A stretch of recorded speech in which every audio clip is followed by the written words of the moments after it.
Salut les amis et bienvenue dans l'actualité de la Horde. J'espère que vous allez tous et toutes bien. Avant de commencer cette vidéo, je vous ai mis de côté quelques petites pépites. Comme d'habitude, j'ai envie de te dire, plus ou moins. Mais avant ça, je vais vous inviter à commenter, liker, partager, activer la cloche. Et si tu fais partie des nouveaux arrivants, abonne-toi et rejoins la Horde. On va commencer avec... tu connais l'amour est dans le pré? Et là, c'est la pétasse est dans le pré. Près du facho. Non, je déconne, parce que ce qu'elle va dire, c'est tellement violent. J'ai l'impression que même Pascal Pro, ça l'a pas fait rire. On écoute. J'ai vu le RER arriver, j'ai vu tous ces noirs et tous ces musulmans qui sortaient, ces arabes, en fait, c'est des gens qui avaient des têtes que j'avais pas l'habitude de voir parce qu'à Nancy, j'étais la seule de mon école avec ma sœur à avoir cette tête-là. Et j'ai vu plein de gens sortir, j'ai fait... Oh, j'ai pas pu m'empêcher d'avoir un peu peur, parce que j'avais pas l'habitude. Est-ce que tu m'as vu cette façon de dire les noirs, les musulmans et les arabes? Quand tu forces sur le za, tu le sens rien qu'à la prononciation, qu'elle fait pas partie de les filles. Non. Et je sais pas qui sur le plateau a lâché un rire de bon cœur quand il a entendu musulman arabe et elle était choquée. Il était mort de rire. Regarde-moi la tête à Pascal Pro. Tu vois, même pour Pascal, c'est pas passé. C'était pas rigolo et c'était gratuit, j'ai l'impression. Il t'a dit à l'époque, j'avais déjà cette tête. J'avais déjà une tête de pétasse à l'époque. Hein, parce qu'on connaît tes histoires. Hein. Apparemment, à Paris, à part 2-3 joueurs de ballon, ils t'ont tous éclaté. Hein, d'après les magazines People. Hein. Attention, hein. Moi, je suis en contact avec personne. Je relais les informations de gala, voici. Voilà. Ah, ces torchons de merde là, que je lis jamais, hein, c'est pas vrai. Je connais, on est au courant. Hein, de Joe Star à Thuram, des mecs dans le pré qui te l'ont massacré aussi, tu vois. Une trotte de vache, ils te l'ont pris dans le pré, ils te l'ont labouré. Non, non, désolé, je me lâche un peu parce que tu as entendu ce qu'elle vient de te dire. Obligé, elle insulte les Arabes, les Noirs et les musulmans. C'est pas qu'elle les insulte, mais elle les a vus comme des animaux. T'as dit, je suis arrivé avec le train, j'ai ouvert la porte, je me suis dit, merde, on est où? Afghanistan? On est où? Pakistan? Non, non, tu es en France. Voilà, c'est multiculturel. Il y a une bonne ambiance. C'est festif. Des bougnoules et des noirs de partout. Je préfère en rire là, parce que sinon, qu'est-ce qu'on fait? On va commettre des drames. Mais tout, tu as vu la tête d'Elisabeth Lévy? Tu vas me dire que tu es plus choqué d'avoir des têtes des Arabes et des Noirs dans le métro ou je sais pas où que Elisabeth Lévy. Arrête de dire des conneries. Tu es malade ou quoi? Ça, c'était juste une petite mise en bouche. Hein. C'est rien, ça. Hein, pour vous montrer que elle te dit ça normal sur CNews. Voilà, tellement ils ont plus de limites. Ça se raconte. Mais à la maison, entre amis, quand vous avez un petit verre de vin, tu vois. Oh putain, aujourd'hui j'ai été choqué à Toulouse. Ou Nantes, ou je sais pas où elle a grandi. Hein, on va essayer de se calmer parce que ce soir, j'ai envie d'insulter du monde. Hein. Mais là, non, sur un plateau télé, filmé, devant des millions de téléspectateurs. Et après, tu as ces news derrière qui vont débarquer et te dire, oh, mais on n'a aucun problème, nous, avec les musulmans, les arabes et les noirs. Ouais, ouais, ça se voit. L'ordre rapidement s'arrête sur Jordan Florentin 2 secondes, parce que dans la dernière vidéo, je vous ai demandé est-ce qu'il a une perruque ou une moumoute. Ben, j'ai l'impression que X m'a entendu et m'a proposé cette vidéo. On écoute. Ça serait bien de mettre une perruque, parce que vous portez une perruque vous-même, Jordan. Pardon vous Ah non, j'ai une casquette là. Vous portez une perruque. Ah non, non, mais faut pas croire tout ce que vous lisez sur les réseaux sociaux, Jérémy. Hein. Ah bon, bah faut nous le prouver, parce que j'ai vu une photo de vous, vous êtes chaud. Ah et non, tout, non, mais non. après, moi, ça me dérange. J'avais pas entendu Mais cette après, rumeur en tout cas, mais. Ah, oui. A Ça- priori, ça- vous assumez pas votre calvitie, Ça pousse comme les dépenses publiques. C'est ça. D'accord, non, j'en sais rien. Non, mais on a l'impression, en Alors, tout il va falloir cas. faire attention quand on va arriver au pouvoir. Hein. Ouais. Bon, Non, merci mais beaucoup, peut-être Jérémy. il y a En une tout- photo de vous qui traîne avec. Vous êtes calme. Ah, bah, vous savez, la gauche est prête à tout. La gauche est prête à tout, Jérémy. Bon, merci beaucoup. Sur la boutique, vous aurez donc les briquets d'ici la fin. On est d'accord qu'il est mal à l'aise. Hein, parce qu'à la fin, il essaye de nous vendre ses putains de briquets, lui. Non, réponds-nous. Il lui a dit, tiens, une moumoute. Il a dit, non, j'ai une casquette. Ouais, mais sous la casquette, il y a quoi? Qu'est-ce que tu caches sous la casquette? Qu'est-ce que j'aimerais un jour quelqu'un, il passe en courant à côté de lui, il essaye d'arracher la touffe. Dans les deux cas, ça va être sympa. Ou il va le traîner par les cheveux, mais lui, il va cavaler au commissariat pour porter plainte. Ou il va se retrouver avec une moumoute dans les mains. Et là, Jordan Florentin sera démasqué. Parce que je sais pas pourquoi je sens qu'il ment. Hein? Sa façon là de rigoler, l'autre son pote à côté. Ah, j'étais pas au courant de cette rumeur. Pas une rumeur, hein. On est 3-4 à parler de ça. Hein. Je sais pas qui l'intéresse, à part des fatigués comme moi. Je crois pas qu'il intéresse grand monde. Justice à deux vitesses. Est-ce que vous pensez qu'en France, la justice est pareille pour tout le monde? Moi, je le dis depuis le début de mes vidéos. Non. Tout se base sur ton compte en banque. Ah, le juge, il te voit pas pareil. Déjà, rien qu'en arrivant avec une horde d'avocats, il te respecte un peu plus, il dit ça va. Mais tu peux pas débarquer avec une horde d'avocats commis d'office. Non, ils viennent seuls, et la plupart du temps, c'est toi qui le défends. Tu vois, devant le juge, ce qui le traite mal. Et toi, ça te touche, tu vois, tu as de l'empathie. Monsieur le juge, respectez-le. Qu'est-ce que je le respecte? Il me dégoûte tellement que j'ai envie de le foutre lui en prison. On va écouter cet avocat, il va dire les choses. Mais tu as Dominique Grise, regarde, hein, il n'y a qu'un seul argument qui pouvait sortir. Il a sauté dessus. On écoute. Alors moi, vous savez, et c'est très intéressant ce que vous dites, c'est que tous les jours, quand on est au tribunal à Paris, on voit se juger justement des gens qui sont très modestes et qui vont très systématiquement en prison quand 4 étages plus bas, on voit des personnalités politiques majeures qui vont en prison. Nicolas Sarkozy est allé en prison. Il est allé en prison 21 jours, alors que il y est allé quand même. Il est allé en prison 21 jours, alors qu'on voit. Mais Dominique Grise a osé. Le type, il a été condamné, je sais pas combien d'années. Il a fait 21 jours. Le temps qu'il s'installe, ils lui ont dit non, mais ça y est, c'est pas la peine de défaire tes valises, tu rentres à la maison. Et il a eu le culot de le sortir. Hein, tu aurais pu nous sortir aussi Balkany. Le type devrait prendre 250 ans, facile, et lui, il ose te sortir des arguments comme ça. Voilà à quoi ça a servi l'incarcération de Nicolas Sarkozy. Pour qu'on ne puisse plus dire « Oh, les hommes politiques et l'élite, ils vont pas en prison. » Si, il y a Nicolas qui est allé. D'accord. Des dizaines de personnes par jour pour un vol de téléphone portable qui vont passer 4 mois en prison, et il n'y a personne pour compter leur élégie sur les plateaux télé. Et par ailleurs, et c'est intéressant, je suis dans un dossier où on a un ancien président de la République qui s'est fait voler un iPad, où on a eu immédiatement tous les moyens de la justice avec des géolocalisations, des IMSI catchers pour trouver les fougueux voleurs de cet iPad, qui par ailleurs valait absolument rien, dans lequel il n'y avait aucune donnée sensible. Alors que vous, monsieur, et moi-même, si j'ose pousser la porte d'un commissariat en disant que j'ai laissé ma porte ouverte et que quelqu'un est venu prendre un iPad, je pense pas qu'on prenne ma plainte, je pense même pas qu'on m'ouvre la porte du commissariat. Donc là, c'est là, moi, que je dis que finalement, on a une justice qui va à deux vitesses. Une justice, en réalité, pour les gens qui sont insérés, une justice pour les gens qui vont bien, qui savent bien parler, et une justice pour les gens qui sont un peu plus modestes. Une justice pour les gens qui vont bien et qui parlent bien. Qui vont bien, ça ne veut pas dire ils sont en bonne santé. Non, c'est le compte en banque qui va bien. C'est ce qu'a voulu dire mon confrère. Mais oui. Ah, vous savez pas, je suis avocat, moi. Si vous êtes dans la merde, là, appelez-moi. Je viens plaider pour vous. Les 2-3 procès que j'ai dû avoir à gérer, les types ont pris 2 fois plus. Parce que je me chauffe à la barre. Parce que tu vois, quand je vois la juge ou l'avocat général qui est de mauvaise foi, ça part directement en couille avec moi. Je chauffe trop vite, c'est ça le problème. Parce que ça m'est arrivé que l'avocat général, il dit « Ouais, mais monsieur, votre client, ferme ta gueule. Il n'y a pas de client ici. Tu te prends pour qui? Tu as pété les plombs, quoi. C'est pas un client, ça c'est le cousin, ça. Il a rien fait, je te le dis, j'étais avec lui. C'est moi son alibi. J'étais avec lui, on a fait la Zumba toute la night. Et toi, tu me parles de... Il a fait des trucs de fou. Laissez tomber, madame la juge. Faites-moi confiance. Et là, elle te dit, non, mais je vous connais pas, vous n'êtes pas digne de confiance. Tu as dit quoi? Comment ça, tu me fais pas confiance à moi? De ça. Viens, on sort, madame la juge. Imagine-toi, je serais un avocat, je fais des trucs comme ça. Ne commence pas à me dire je sais pas quoi. Tu le connais pas. Déjà, invite-le à la maison, mange avec lui, tu vas voir comme c'est un brave type. Jamais de la vie tu le fais rentrer en prison. Ouais, mais monsieur, quand même, on l'a attrapé avec 200 kilos de cocaïne dans le coffre. Mais ça, c'est rien, ça, madame. 200 kilos, ça part dans la soirée. Oh, tu sais où on est ici? Même phrase. Oh, ça consomme. Et si ce malheureux n'était pas là, imaginez-vous les zombies qu'on aurait autour de nous. Donc, s'il vous plaît, laissez-le tranquille. Ce soir, on passe à la maison et on va te faire goûter la frappe qu'on a ramenée de Colombie. Tu vas t'affoler. Je crois que je termine en prison avec lui et je prends plus, je crois. Tu vois, parce que moi, il y aura du outrage, tu vois, des dingueries.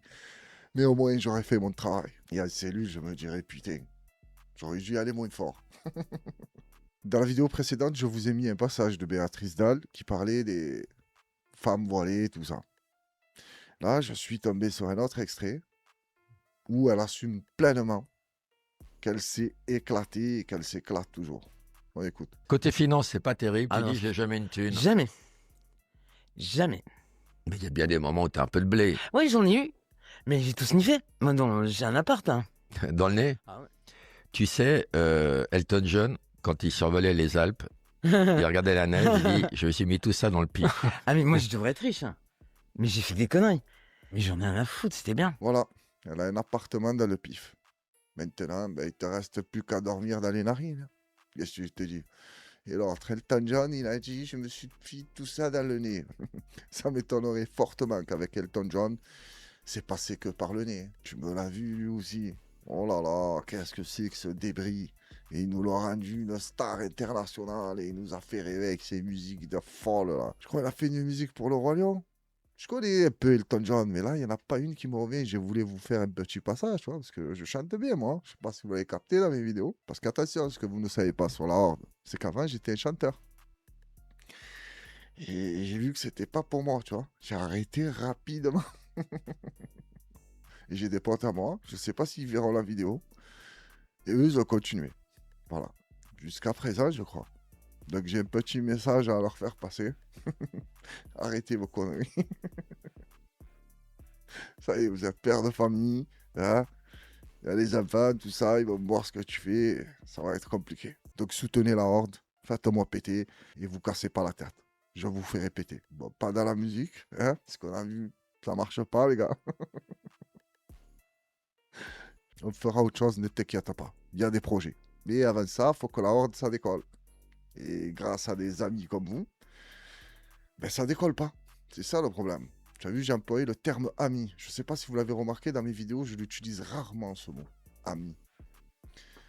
Parce que de nos jours, ça coûte cher, les amis. Très cher. Que ça soit psychologiquement, physiquement et financièrement. Parce que de nos jours, les amis, c'est comme des folles. Ça existe, hein, les potos michtos. Il y en a pas mal. Hein, mais bon, c'est vers la Horde. Ce soir, j'ai décidé de prendre le temps. Donc, celui qui veut une vidéo courte va regarder TikTok et me casse pas les couilles. Voilà. Ça y est, on se révèle. On montre notre vrai visage. Enfin, je suis une ordure. Voilà. C'est comme ça que ça se passe maintenant.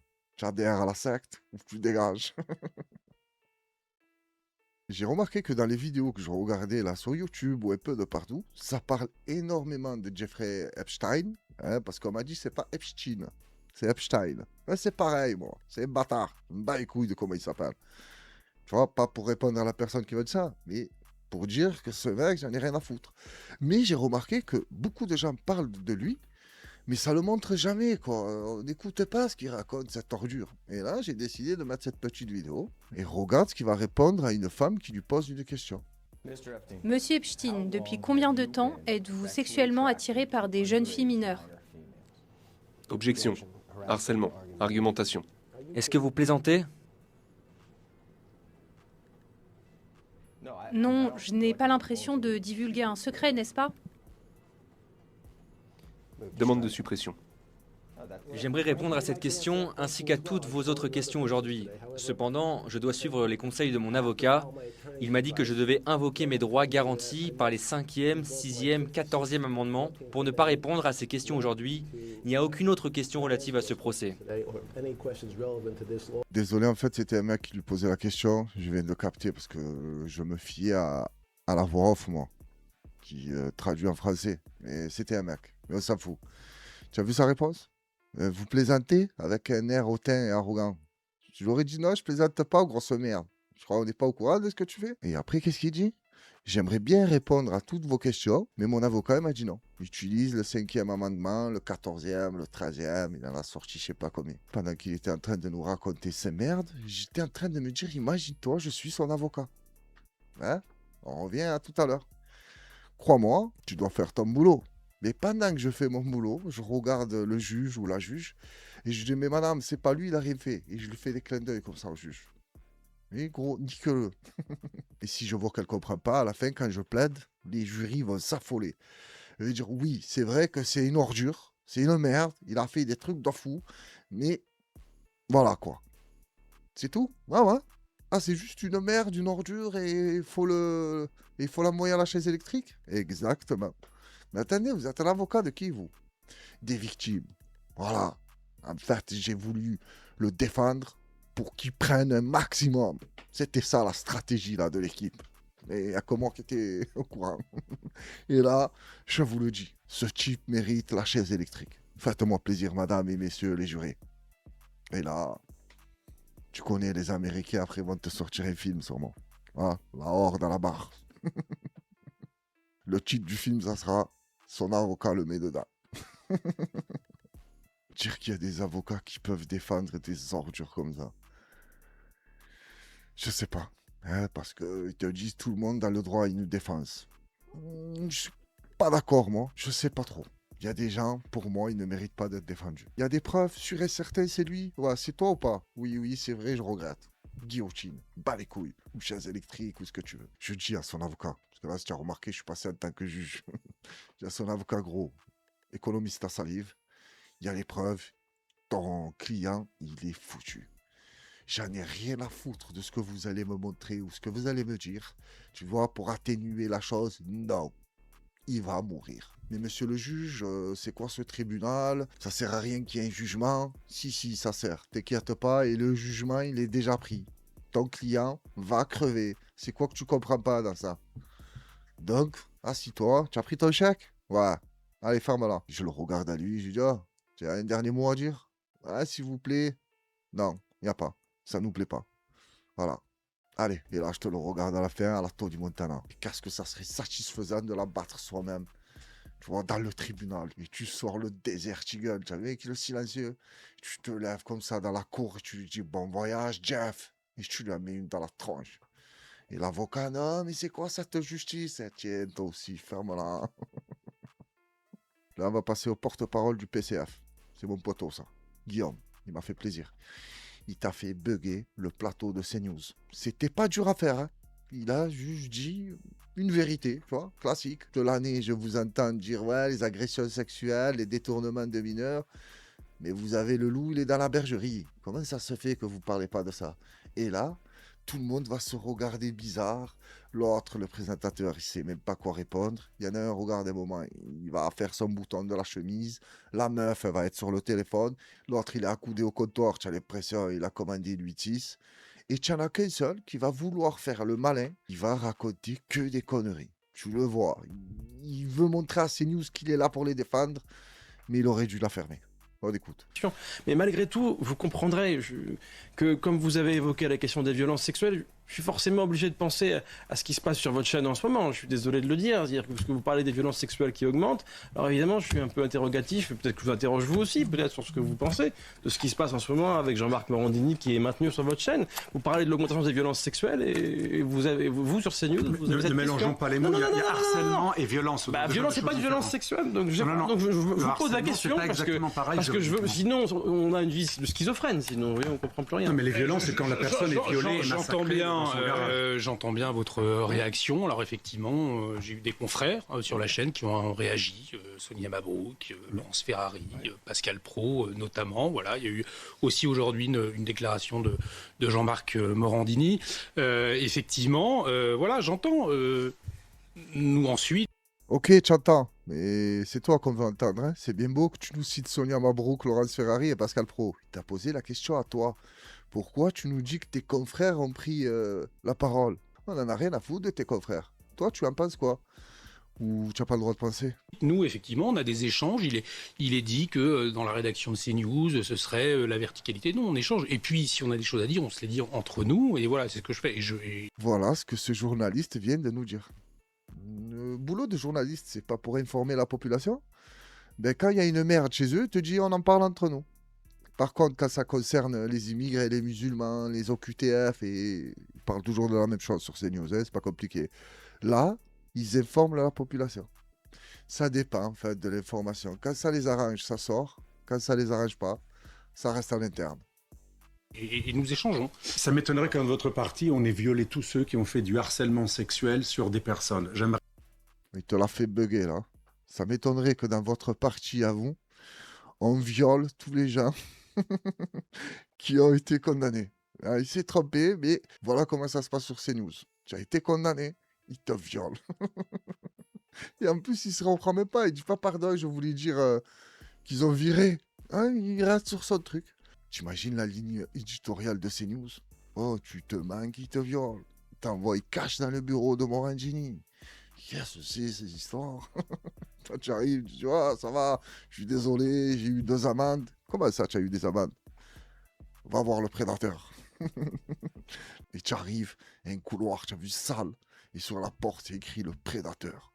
Et tu rentres, et tu as Morandini comme ça. Tu as vu que sa tête de merde. Tu te dis alors, tu veux que je t'envoie des textos? Tu veux faire des films? Non, j'en rigole parce que c'est où ça? Où je vais parler mal. Tu veux quoi? C'est mieux que j'en rigole. Hein?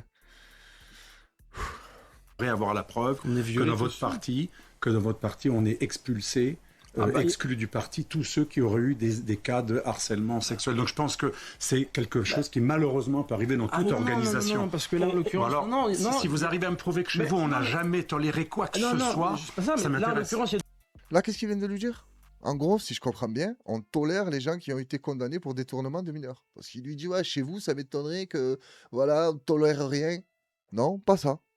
Je sais pas c'est qui le PCF, je te mens pas. Mais regarde, ça va être clair, hein. Il lui a dit, prouvez-moi-le. Il va lui dire juste une phrase, et l'autre, il va dire, ah, ok, ça va. Putain, il en fallait pas beaucoup pour te le prouver. Des questions de justice, en l'occurrence. Nous, il y a les statuts, et donc si vous êtes condamné pour des actions de ce type-là, vous êtes exclu immédiatement. Très bien. Guillaume Kouachi, voilà, vous avez posé votre question, voilà, on va revenir au sujet, c'est pas forcément la place aujourd'hui ce soir. Pas du tout. Si, ça s'appelle la stratégie du retournement. Écoutez, soyez respectueux quand même par rapport aux victimes. Mais ça s'appelle la stratégie du retournement. Non, pas du tout. Il n'y a pas de stratégie, on parle de choses très sérieuses et très graves. Ce qui est arrivé à une personne dans cette chaîne ne regarde pas toute la chaîne. C'est vrai ce qu'il a dit. Ce qui est arrivé à une personne ne regarde pas toute la chaîne. Ouais, quand la chaîne se débarrasse de cette ordure. Là, tu te dis, ah, la chaîne, c'est bon, c'est des bons. Ils l'ont viré. Mais non seulement ça ne le vire pas, ça le maintient à l'antenne. Et la première qui a pris la parole sur ce sujet-là, Sonia Mabrouk, là, elle a présenté sa démission. Mais attention, le savon qu'elle s'est pris dans la gueule avant, c'était obligé de bouger. Et lui, il te dit, faut pas tout mélanger. Non, non, mélange rien du tout.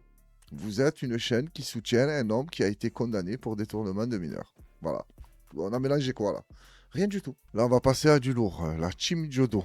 Dieudonné a fait 2-3 vidéos là pour parler de son histoire de... Il était dans les dossiers de Jeffrey Epstein, que Ariane de Rothschild a parlé de lui, tout ça. La pub que ça a fait à Dieudonné. Oh, il a dû se frotter les mains quand il a vu qu'il était dans les dossiers. Ça, c'est jackpot pour moi. Donc, je suis tombé sur la vidéo. Je l'ai vue entièrement. Hein. Elle dure 1h30 ou un truc comme ça. Écoute-moi bien. Ils n'auraient pas dû l'appeler la team Jodo. Pas du tout, c'est la team Soral. Il a parlé 80% du temps. Dieudonné, il a parlé 3-4 fois. Une fois, ça s'est chauffé entre Lalanne et Soral. Il s'est mêlé, il a dit quoi? Oh les amis, attendez là. Parce que Soral, quand il commence à rentrer dans les juifs, il s'arrêtait plus. Sinon, Dieudonné, il a parlé 4-5 fois et à chaque fois, il disait quoi? Les amis, c'est extraordinaire. On est 110 000, on est 120 000, on est 140 000. Il montait. À chaque fois, jusqu'à qu'il est arrivé à 170 000 ou 180 000, il faisait que dire ça. Le chip au milieu, Sidachi, lui, il a parlé qu'une seule fois. Il a dit on est 130 000. Voilà. C'est la seule phrase qu'il a prononcée. Celui de quotidien.com, j'ai oublié son nom. Kasovic ou Bachovic ou un truc comme ça, ou Ibrahimovic. Je ne sais plus comment il s'appelle. Lui, il a fait le voyou avec Francis Lalanne. Je le savais. Quand Francis Lalanne a commencé à parler, lui en haut, je l'ai vu. Tu as vu là, il y a une tête. J'ai dit, eux deux, ça va pas passer. Et ça a pété un moment. Ouais, tu me parles pas comme ça. Oh, tu me cries pas dessus à moi. Si vous n'avez pas vu la vidéo et que vous voulez rigoler, jetez un coup d'œil sur ça. Et Soral, il s'est pas arrêté. À un moment, celui de quotidien.com, il lui coupe la parole. Il a dit, oh, tu me coupes pas la parole à moi. Bon, il s'est calmé d'entrée l'autre en haut. Il n'a pas fait le voyou comme avec Francis Lalanne. Donc je suis tombé sur ce passage et je me suis dit, check, on va mettre ça, on va regarder avec la horde. On écoute. Normalement, ce moment Epstein qu'on vit en ce moment ne devrait pas exister par le système de connivence. Et c'est pour ça que la réflexion quand même, c'est quel jeu joue Trump là-dedans. Moi, je me suis fait beaucoup insulter récemment sur les réseaux sociaux qui sont très binaires, parce que je disais... Tu sais très bien, Pierre Jovanovic, que j'enquête sérieusement sur le dossier Epstein depuis des années et des années. Hein. On a sorti toute la série des faits documents. Ensemble, il y a longtemps déjà. Et moi, je savais qu'en fait, Trump n'était pas impliqué dans l'affaire Epstein, qu'il s'en était séparé il y a très longtemps, et que c'est même lui qui, lors du premier procès Epstein, avait intrigué pour que Epstein tombe, et même Epstein disait en privé, c'est Trump qui m'a fait tomber. Et les personnes qui étaient victimes de Epstein à l'époque disaient le seul qui nous a aidés avec nos avocats, qui nous a aidés, c'est Trump. Et ce qui est très intéressant, c'est que ça fait des mois qu'en fait, Trump disait en gros, il n'y a pas de dossier Epstein. Et alors du coup, toute la gauche et tout le gauchisme mondial disait « Ah, il veut bloquer ce dossier parce qu'il est dedans ». Et moi, la question que je me pose, et c'était ma petite idée, je me dis peut-être que c'est une stratégie. Parce que comme ça, c'est un peu son style. C'est que finalement, toute une gauche jeune, médiatique, a dit « Il faut absolument sortir le dossier, Trump le bloque ». Alors qu'en fait, il avait vraiment intérêt à ce que ça sorte, parce qu'en fait, c'est celui qui est le moins impacté, et même il n'est pas dedans. Et je me demande quel jeu a joué Trump, parce que réellement, s'il a fait ça en conscience, cette mécanique dont je vous parle, c'est quand même un type qui mérite qu'on s'y intéresse, parce que l'air de rien, aujourd'hui... Attends, faut savoir, hein. Donc tu nous dis que Trump, il a rien à voir dedans, et c'est même lui qui l'a fait tomber. Ensuite, tu poses la question, quel jeu joue Trump? Attends, ben, apparemment, il joue pas de jeu. C'est lui qui l'a fait tomber, il n'est pas dans les dossiers, et c'est tout. Pourquoi tu te poses cette question? C'est lui ou c'est pas lui? Hein? Il n'y a rien sur lui? Ok, c'est pas ce que racontent certaines victimes. Ils te disent, Donald, il était là, dans certaines histoires. Et on n'a qu'une partie apparente de l'iceberg. Parce que ceux qui ont révélé ces trucs, ils les ont révélés pour déstabiliser des gens. Voilà comment ça marche. Pour moi, c'est comme ça que je le vois. Hein, parce que si tu crois qu'ils ont tout sorti, et ce que l'autre fois je me suis dit, et ils n'ont pas tout sorti. Oh, ça concerne que Jeffrey Epstein. Imagine-toi les autres. Qu'est-ce qu'il doit y avoir encore si ça commence à sortir les histoires de tout le monde? Parce que les gars, rendez-vous bien compte que ça concerne qu'un seul homme là. Quoi, c'est lui qui a tous les malheurs du monde? Il n'y a que lui comme pédocriminel dans l'élite ou dans le monde? Non, il y en a plein. Et là, cette histoire qui a bouleversé la planète, ça concerne qu'un seul homme. Hein? Bon, et ensuite, tu as compris, c'est comme une ruche. Il y a tous les autres autour. Mais si tu prends là, ceux qui sont autour, et tu t'intéresses à eux, personne par personne, et tu révèles, comme ce que tu as révélé pour Jeffrey Epstein, imagine-toi la catastrophe que ça doit être. Même pas. Je pense que le cerveau humain n'est pas en capacité de comprendre ou d'accepter ou de voir tout ça. C'est pas possible.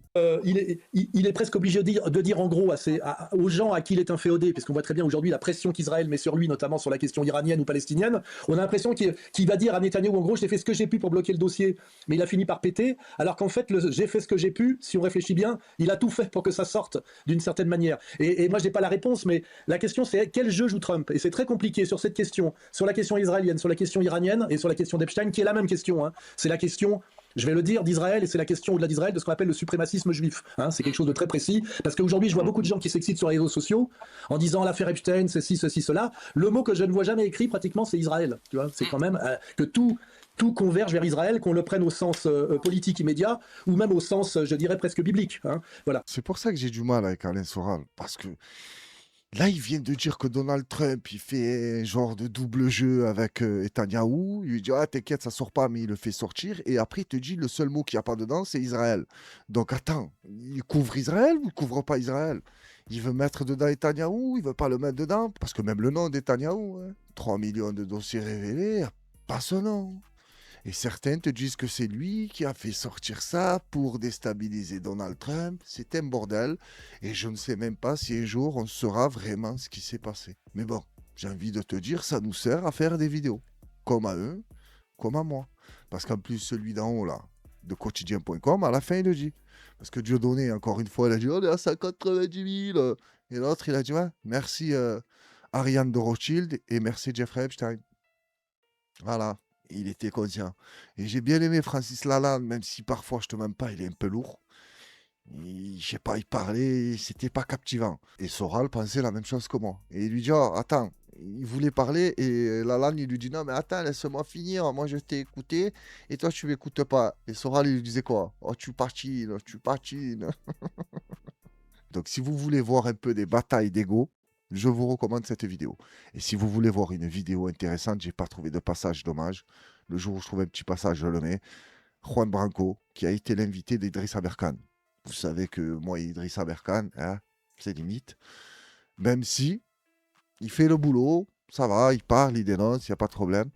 Mais là, face à Juan Branco, oh, qu'est-ce qu'il est énervé, Juan. C'est violent, hein. C'était carré. Et il y a un truc que j'aime bien sur Juan Branco, c'est quand tu essayes de le flatter, ça marche pas trop. Parce qu'au début, Idrissa Berkane, il lui disait quoi? Voilà, nous sommes avec l'excellentissime Juan Branco, tout ça. Et Juan Branco, j'ai l'impression que la vidéo, elle avait bugué. Il était comme ça. Aucune émotion.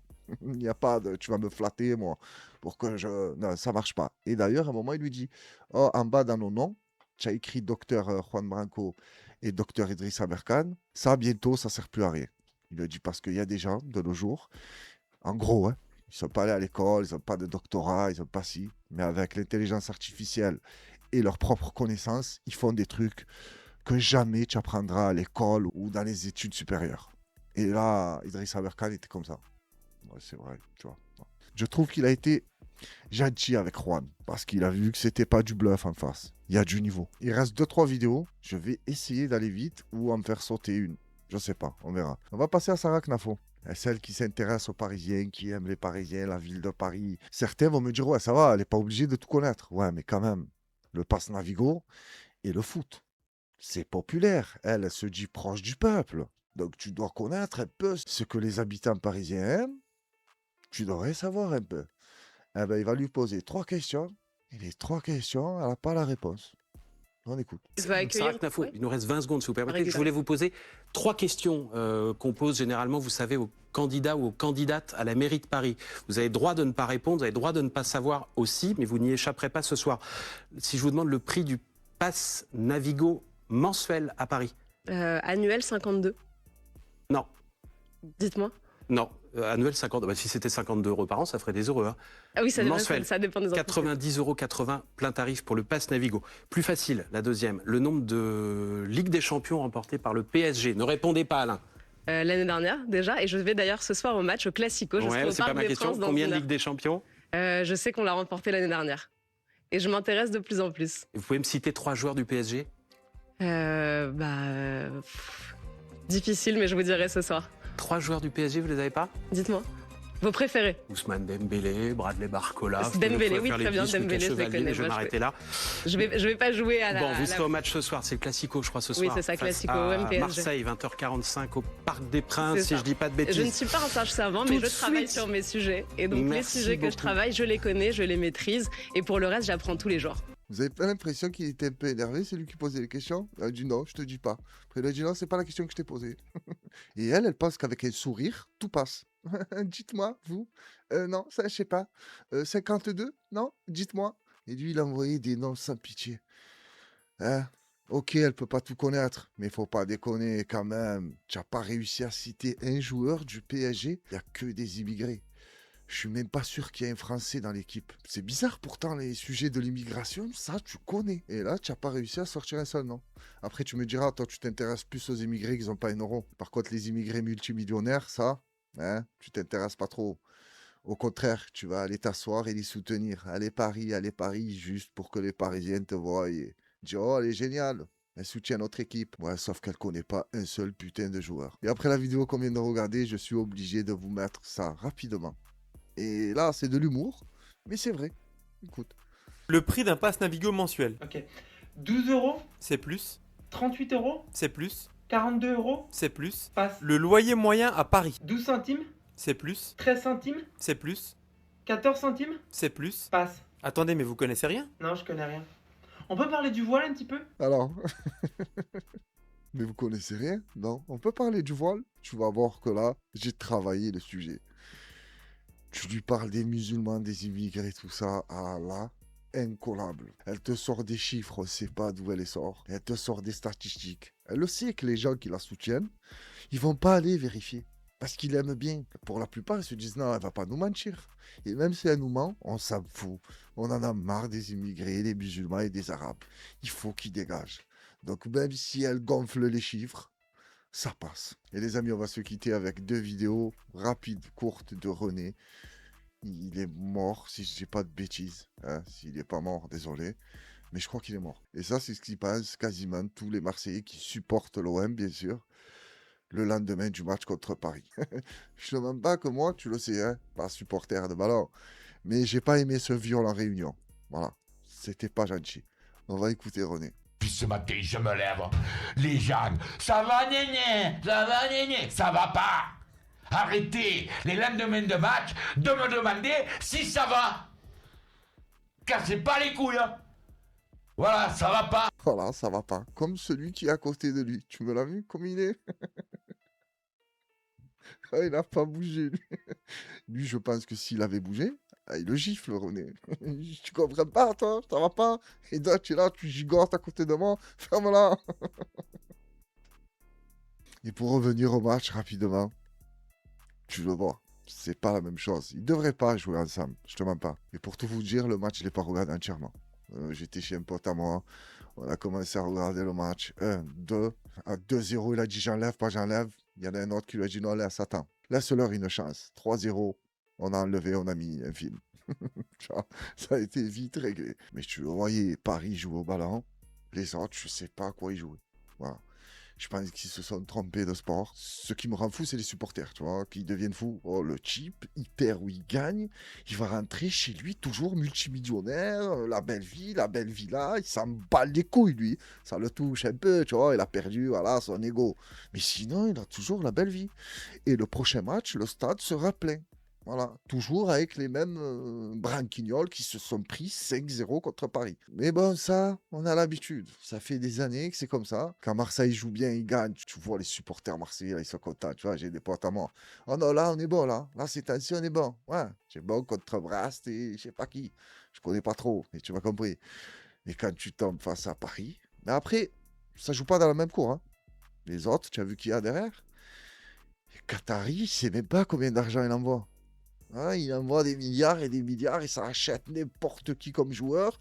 Et il a pris Luis Enrique qui a su un peu mettre de l'ordre dans tout ça. Et là, ça marche bien. Et l'OM, je connais pas trop. Je sais que le patron, c'est Macourt, homme d'affaires américain. Je sais pas s'il est bon, il est pas bon, il investit pas. Mais gros, si tu sors pas les milliards comme le Qatari, tu ne pourras pas rivaliser avec eux. Ouais, de temps en temps, tu vas gagner un match, tu vas être content. Mais les compétitions, tout ça, c'est pour eux, laisse tomber. Et on va se quitter avec une petite vidéo de René. Elle m'a fait plaisir. Regarde, c'est un petit message adressé aux joueurs de l'OM. Allez, hein. Ciao les enfoirés, j'espère que ce matin, quand vous vous regarderez dans la glace, vous direz, on est des merdes, on a fait honte à Marseille. Ciao. Je pense pas du tout qu'ils se sont dit ça le lendemain. Non, ils se sont regardés dans la glace. Je dis putain, j'ai un méchant corps. Oh, mes tatouages derrière lui, tu vois, sa femme. Chérie, tu vas à l'entraînement aujourd'hui? Ouais, bébé, fais chauffer la Ferrari. J'arrive. Voilà ce qu'il a dû se dire. J'ai l'impression que les joueurs de l'OM, ils n'ont pas l'amour du club, comme dans certains clubs. Et je parle pas de Paris, parce que Paris, ils n'ont pas l'amour du club aussi. Ils ont l'amour du compte en banque du Qatari. Hein. Voilà l'amour qu'ils ont.